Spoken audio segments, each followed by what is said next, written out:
ஒரு ஊர்ல ஒரு சின்ன பையன் இருந்தான். அவன் பேரு அருண். அவனுக்கு ஒரு பெரிய ஆசை. வாழ்க்கையில பெரிய ஆளா ஆகணும். ஆனா அவனுக்கு ஒரு பெரிய பிரச்சனை இருந்துச்சு. அவனால எந்த வேலையையும் தொடர்ந்து செய்ய முடியல. ஒரு நாள் படிப்பான், அடுத்த நாள் விளையாடிப்பான், மூன்றாவது நாள் முழுக்க தூங்கிப்பான். இப்படி இருந்தா நான் எப்படி வெற்றியடைவேன்னு அவன் யோசிச்சான். அப்போ அவன் ஒரு பெரிய அறிவாளி ஆசானை பார்க்க போனான். ஆசானே, எனக்கு வெற்றி அடையணும். ஆனா எப்படி என்று தெரியல.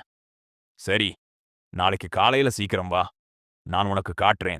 அடுத்த நாள் காலையில சூரியன் உதயமாகும் முன்னாடியே அருண் வந்துட்டான். ஆசான் அவனை ஒரு நதிக்கரைக்கு கூட்டிக்கிட்டு போனார். ஆசானே, இங்க என்ன கத்துக் கொடுக்க போறீங்க? கொஞ்சம் பொறுத்துரு. அவர் திடீர்னு அருண தண்ணிக்குள்ள தள்ளிட்டார். காப்பாத்துங்க, காப்பாத்துங்க. அவன் மூச்சு வாங்க போராடுறான். கொஞ்ச நேரத்துக்கு பிறகு ஆசான் அவனை மேல எடுத்தார்.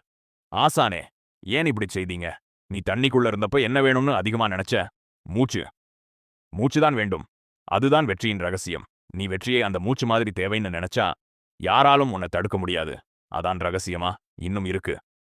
தினமும் முயற்சி பண்ணணும், கைவிடக்கூடாது. தோல்வி வந்தாலும் மீண்டும் எழுந்திருக்கணும். ஆசானே, இப்ப எனக்கு புரிஞ்சுது. வெற்றி அப்படின்னா லக் இல்லை. அது நம்ம முயற்சிதான். அந்த நாளிலிருந்து அருண் தினமும் உழைக்க ஆரம்பிச்சான். வீழ்ந்தாலும் எழுந்தான். மீண்டும் முயற்சி செய்தான். சில நாட்களில் இல்லை, சில மாதங்களில் இல்லை. ஆனா சில வருடங்களுக்குப் பிறகு அவன் உண்மையிலேயே ஒரு பெரிய வெற்றியாளனானான். முடிவு. குழந்தைகளே, வெற்றியின் ரகசியம் என்னன்னா, தீவிரமான ஆசை, தொடர்ந்து முயற்சி, கைவிடாத மனசு, நம்மால முடியும்னு நம்புறவங்க தான் உண்மையில வெற்றி அடைவாங்க.